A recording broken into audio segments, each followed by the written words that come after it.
Bon, suite de la vidéo, roulement. Alors, ce que je vais faire, c'est que je vais faire d'abord le roulement côté variateur et je vais finir avec le roulement directement par l'allumage. Je vais mettre le roulement, je vais mettre le vilebrequin, je vais foutre la pâte et je vais venir foutre l'allumage, le carter d'allumage après.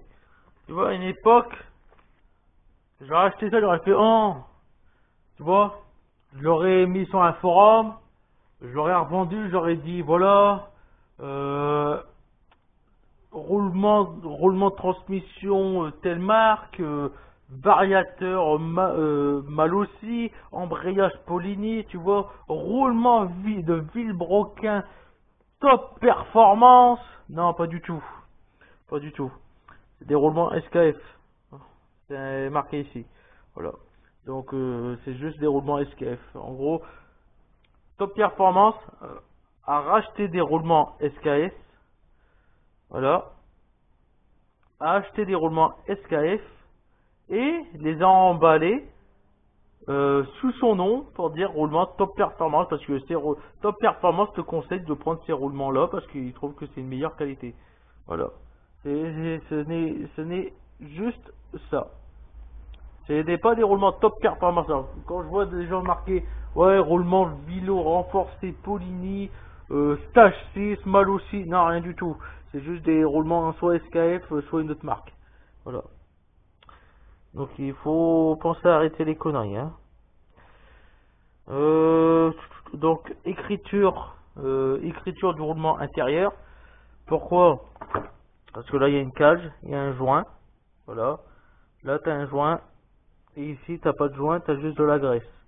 Donc écriture du roulement par là. Comme ça, quand l'essence ça va venir avec l'huile, ça va pouvoir graisser ton roulement. Si ton roulement n'est pas graissé, bah c'est la merde. Tout simplement. Bien.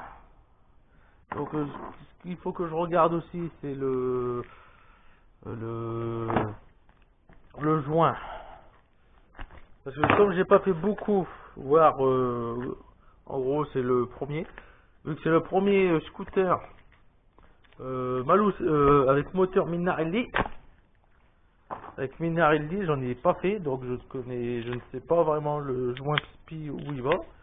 Même si je l'ai démonté récemment, mais je sais plus. Alors il faut que je vois si c'est le joint en premier. Voilà, donc lui le roulement il va aller là et le joint il va aller là. Donc pas oublier la bague. Le roulement va se positionner ici. Le joint il va se positionner là. Donc ce qui veut dire que je peux mettre le joint SPI après. Et alors lui pareil, hein, il y a un sens. Hein, donc cette face là côté variateur, cette face là côté vilebrequin.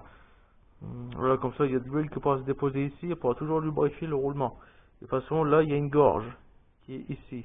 Il y a une gorge. Donc c'est à mettre comme ça. Voilà. Donc ça, pas oublier, ce sera à mettre ensemble. Le roulement, donc comme ça, écriture par là. Et hop, c'est parti, on chauffe le tout. Alors il y a plusieurs façons hein, de mettre des roulements, tout ça. Tu chauffes. Alors, il y en a, ils mettent le roulement sur le vilebrequin et après ils viennent mettre l'ensemble en une fois. Mais à chaque fois que moi j'ai toujours essayé de mettre le roulement sur le vilebrequin pour ensuite le mettre là-dedans, ça a toujours foiré. Je n'ai jamais réussi à mettre le roulement. Donc moi je mets le roulement et je viens mettre le vilebrequin après. Par contre il faut que ça marche parce que sinon il faut à chaque fois retirer le roulement du vélo. Si tu retires et que le roulement il vient avec le vilebrequin, et ben faut que tu as un extracteur, tout ça. Moi la seule façon que j'ai de démonter des roulements c'est en les cassant. Donc j'ai pas d'extracteur de roulement. Moi j'utilise ça. J'utilise ça pour retirer des roulements. Donc automatiquement ça les abîme. Hein. Alors on peut aller plus vite avec un chalumeau. Moi le mien il est cassé. Donc des capeurs thermiques. Comme ça le chauffe tout de suite. Ça le met en condition. Ça le met bien.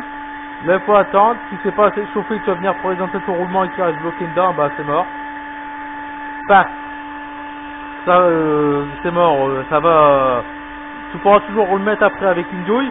Le problème c'est pour le vilebrequin. En fait, quand tu le mets dedans, tu vas attendre un petit peu, tu viens positionner le vilebrequin et tu l'enfonces.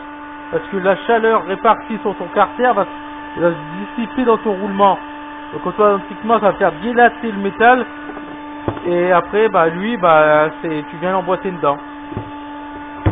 Alors tu peux aussi mettre le vilebrequin dans le congélateur, hein. Je faisais ça avant, mais elle me fait mal gueule, donc du coup je le fais plus. Pour faire en fait rétracter le métal avec le froid. Chaud ça le dilate, froid ça le rétracte. Voilà. Donc hop, on vient le positionner.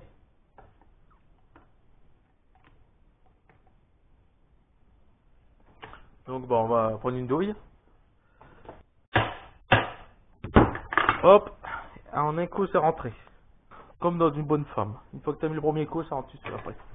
Donc ça, c'est fait. Donc ça sert à rien de mettre le spi. Il faut d'abord mettre le vilebrequin. Donc, bien sûr, pas de sens. C'est ce sens-là. Voilà. Donc tu vois, ce que j'avais dit, regarde. Hop. Il y a le roulement qui vient avec.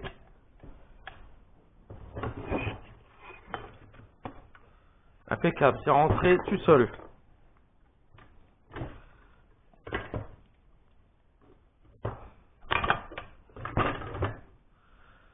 Ouais, c'est tellement bien rentré tout seul que en fait le roulement c'est pas le nouveau. Bon bah je vais forcer le roulement et puis après je vais mettre le roulement là-dedans et après je vais venir l'appliquer. Bien sûr j'ai rien pour frapper là.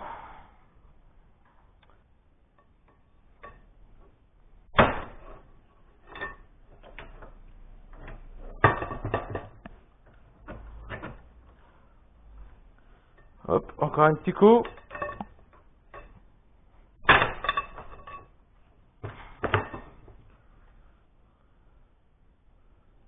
Alors ce qui est bien en faisant ça, c'est que comme là, tu as le maneton, donc un axe, en frappant dessus, ben en fait je suis en train de plier le vilebrequin de ce côté-là. C'est très bien pour le faire désaxer. Voilà, mais bon, j'ai pas de solution. C'est pas d'autre solution.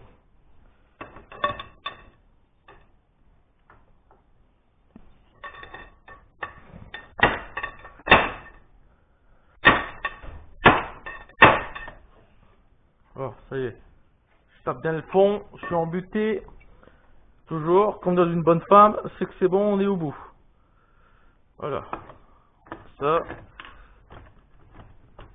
Voilà. Rentrer tout seul. On regarde, le vilebrequin, il tourne librement pour le moment. Je vais le tenir comme ça. Et là, déjà, ce que je peux te dire, c'est que d'après mes calculs, le vilebrequin, il serait un peu voilé. Et bon, c'est des pièces d'origine, que veux-tu? C'est des pièces chinoises aussi. Bon, putain. Voilà. Au moins, il y a une bonne chose de faite. Maintenant, faut pas que j'oublie un truc. J'ai vu qu'il y avait une bague tout à l'heure. Où est-ce que je l'ai mis? Oui, là. Il y a une bague. Bon, ça, la bague, je la mettrai après. Le joint spi. Ah merde, j'avais dit tout à l'heure qu'il y avait une gorge. Ah, si je m'écoute pas, franchement.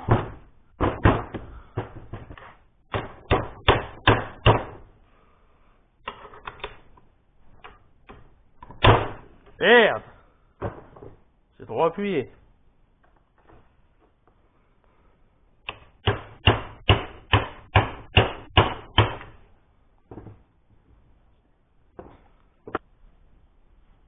Eh, devine quoi? J'ai plus de batterie. Donc voilà, tu te retrouves maintenant sans trépied. Hein? J'espère que ça te dérange pas, de toute façon t'as pas le choix. Voilà, pour moi t'as une meilleure vue. Bon, du coup, ce que j'étais en train de dire tout à l'heure avant que ça coupe, c'est que maintenant je vais remettre le clips, et après je vais pouvoir repousser le vélo, le roulement, le joint spi du vélo à sa place. Voilà. Donc pareil, il y a une lève. C'est important aussi de bien la mettre. Voilà. Là, tout est bien. Tout est bien qui devrait bien finir. Donc on met la bague.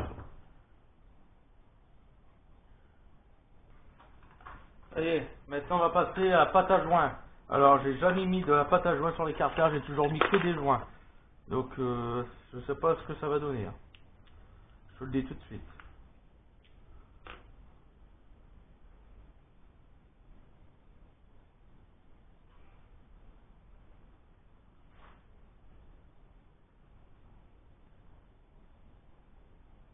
Bon, bah maintenant on va chauffer. J'ai peut-être dû chauffer avant.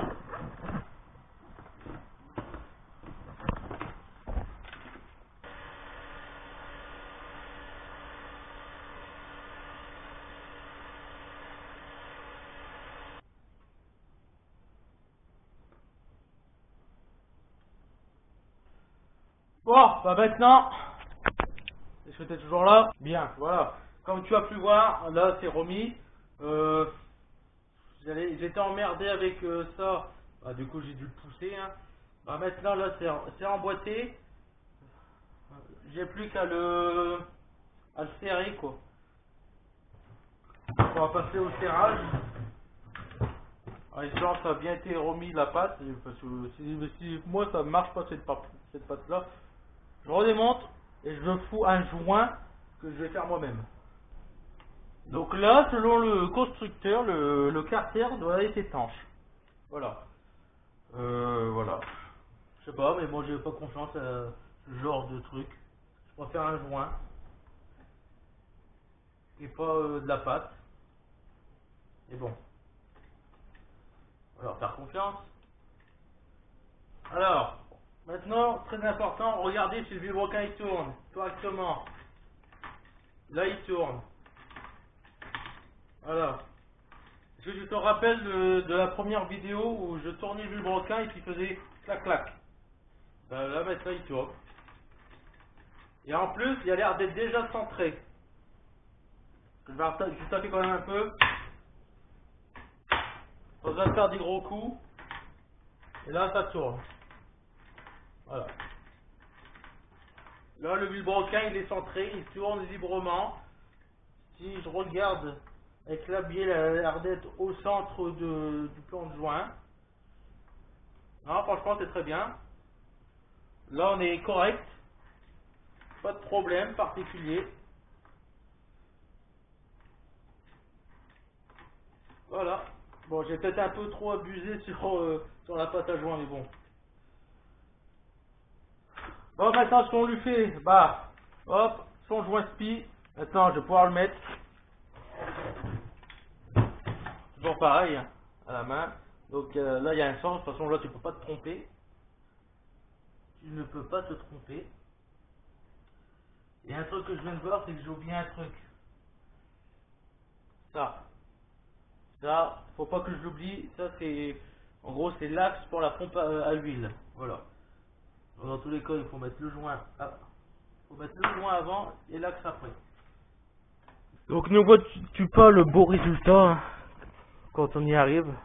Alors, maintenant que je t'ai donné toutes les références pour faire le scooter, du moins le moteur, tu n'as pas besoin de faire comme moi, d'attendre pour avoir tes pièces. Tu as ici tout ce qu'il te faut. Voilà, roulement de roue 6004 de RS, plus un joint SPI, roulement de transmission 6203, vélo 6204. Il t'en faut deux. Voilà. Ben, tu peux déjà commander ça, ouvrir et autres. Où je veux en venir, c'est que en gros, si tu as le savoir-faire, si tu veux te lancer dedans, et que tu es comme moi, t'es pas con quoi, tu sais le faire, en 3 heures t'es bouclé. Moins de 3 heures c'est fait, hein. Voilà, moi là avec la caméra c'est plus long, mais en gros, moins de 3 heures c'est fait. Franchement, il n'y a rien de difficile. Faut juste avoir l'argent. Compte au moins moins de 100 euros. Moins de 100 euros pour ouvrir et refermer le moteur. Juste pour les roulements, de la pâte à joint, tout ça. Compte déjà moins de 100 euros. Tu peux avoir beaucoup moins cher sur des sites internet. Franchement, beaucoup moins cher, mais franchement, mais fais attention parce que moi, pourquoi j'ai été directement chez le magasin du coin et pas sur internet, parce que quand tu marques 6203, tu as au moins 5 sortes de roulements différents.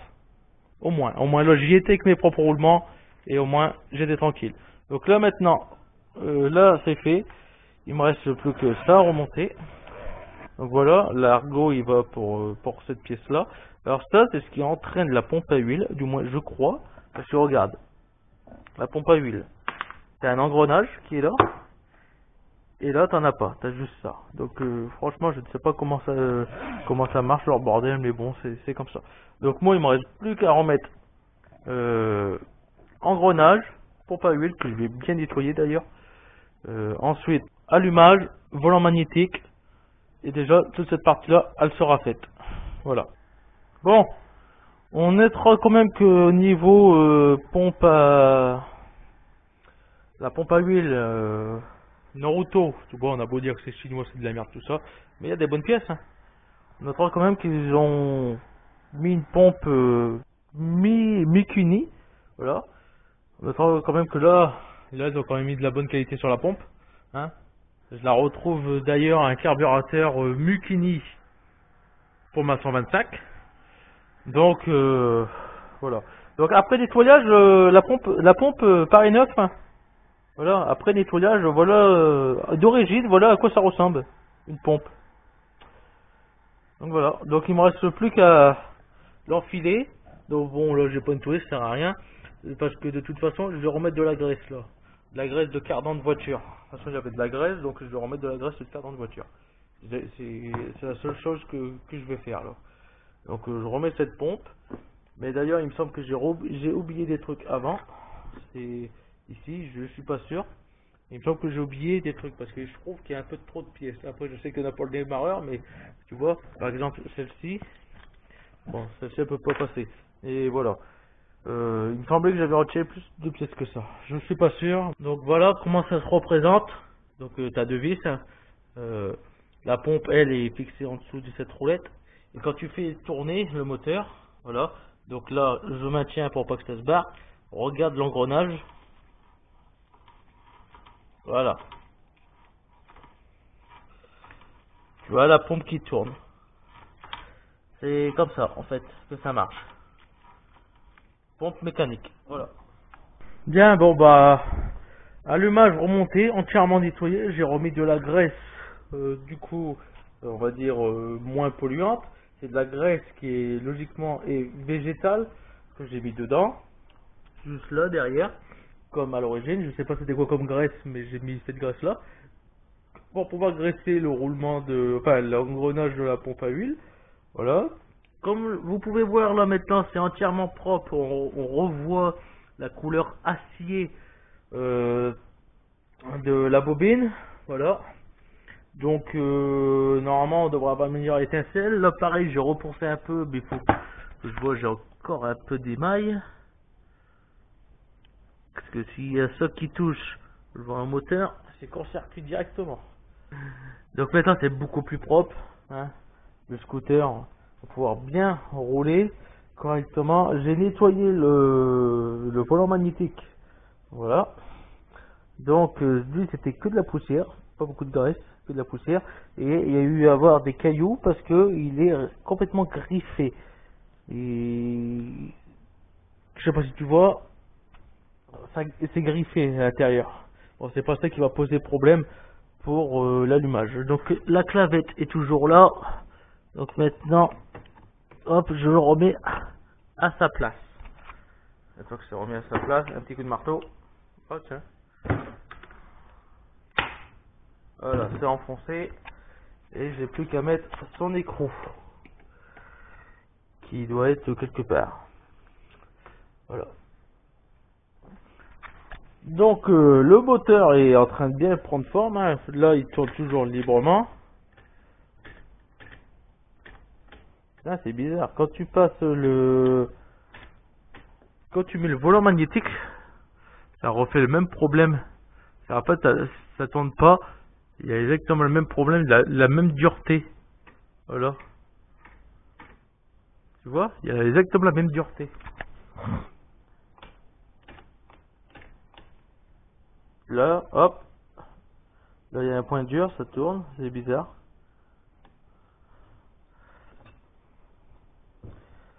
Donc je lève. Là ça tourne. Tourne correctement. Bizarre qu'il y a un point. Il y a un point dur. Moi c'est normal.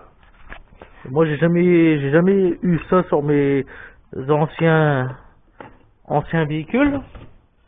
Voilà. Et là il y aura une dureté.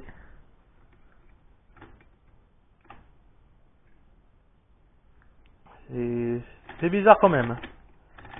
Bon, on va dire que c'est peut-être normal. Bon, voilà. En tout cas, les cosses, eux, sont nettoyées. La durée, je sais plus où elle passe, mais à mon avis, elle doit passer ici. Voilà.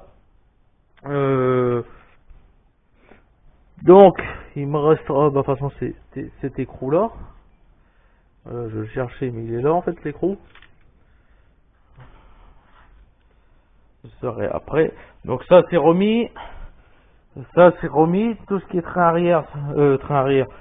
Ouais, ça va se faire des voitures.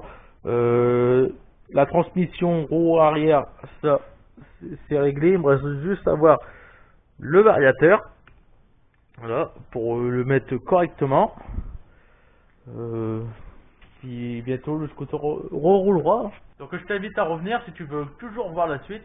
Là normalement dans le prochain épisode, donc la prochaine vidéo, on va remettre. Je vais contrôler le piston que j'ai, qui était dessus avec le nouveau cylindre, voir si les cotes sont correctes. Comme je ne peux pas réutiliser le piston qui est neuf à cause de l'axe, qui est un axe de 10. Je vais remettre la même cage d'aiguille. Bon, elle n'est pas pétée, elle n'est pas rouillée, elle n'a rien. On va remettre ça. Voilà. Ensuite, tout se passe bien. Ça va être le redémarrage moteur sur la prochaine vidéo. Voilà. Allez, à ciao. Et mets la cloche si tu veux être averti de la prochaine vidéo qui va arriver de ce scooter là. Ciao.